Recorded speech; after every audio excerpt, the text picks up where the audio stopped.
What happens when the party thinks that the rules are cheating? Let me describe the situation. This story happened a couple of months ago.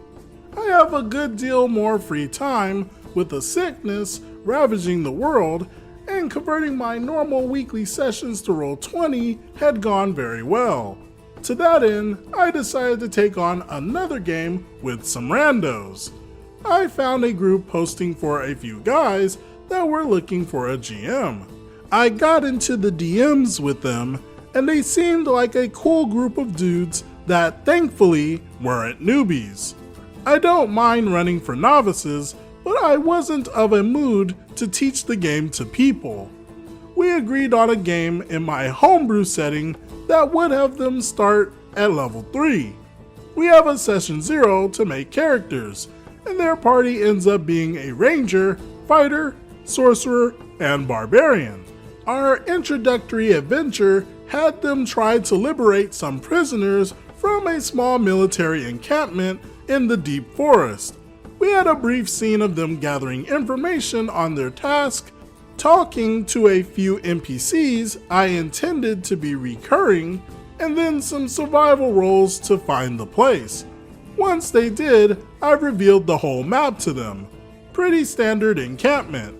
Simple palisade wall, tents for quarters, and a framework wooden watchtower. The watchtower is what caused most of the problems.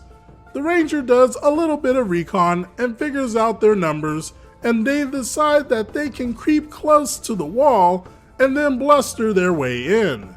They do just that, aggroing all the soldiers and brawling their way through.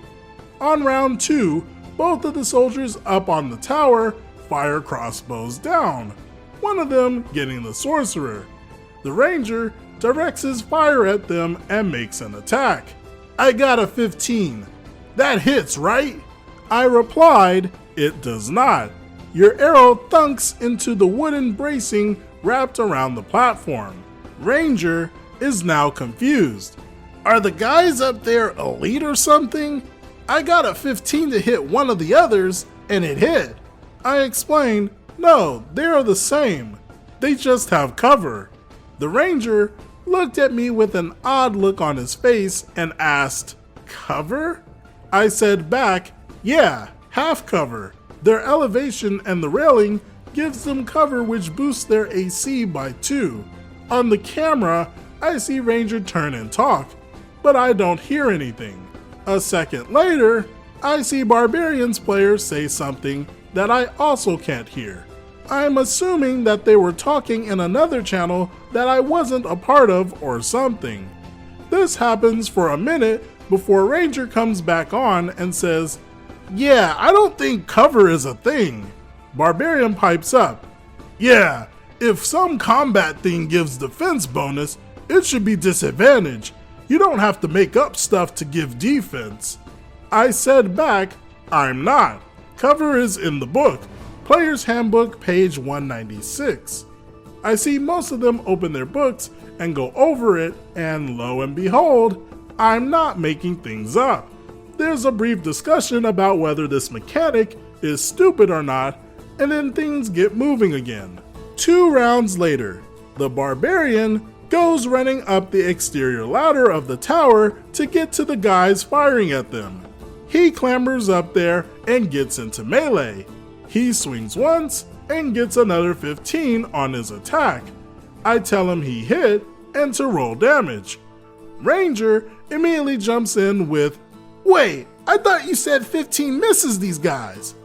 I nodded, yeah, because of cover. The barbarian got up there behind the cover, so they don't have the bonus. So it only applies to me then?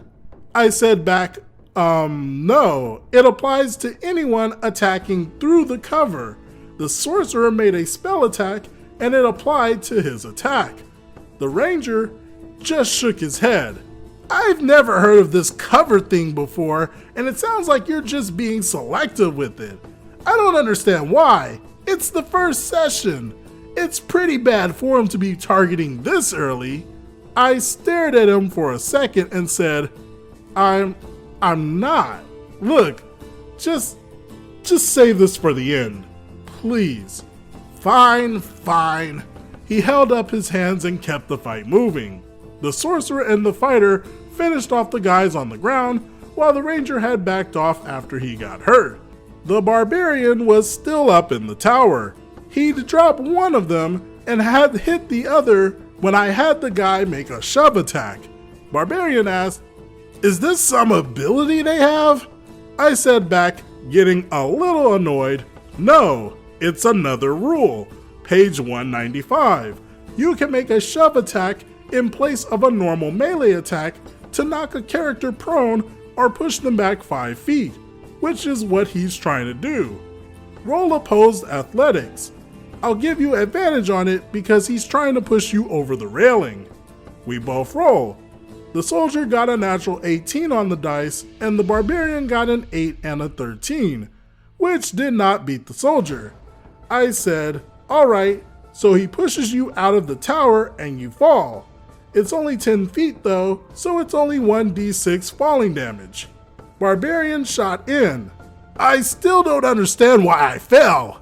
"Well, he beat your athletics check." "No, I don't understand why he was able to do that." I said back, exasperated at this point. "Everyone can do this. It's just in the book. You, or the ranger, or anyone can do this." Sure. Just keep it going. Roll damage." I do so, and the rest of the fight finishes up. They find the cage, free the prisoners, and they bring them back. There's a brief scene of them interacting with the same NPCs from before. They ask me to call it and give experience at the start of the next session, which makes me hopeful that there will be a next session. But about an hour after session end, I get a message that the group isn't interested in continuing due to, and I quote, "my abuse of obscure mechanics." Okay, benefit of the doubt, these players maybe just never dealt with a tactical DM before, which is fine. I still don't understand why after seeing that these things exist in the rulebooks, that they believe that these sorts of mechanics are cheap. It's not like the DM was being one-sided with it. Players can use the same mechanics to their advantage. It's not like the DM tried to use over-encumbered rules due to holding too much gold or something. What do you all think about this situation?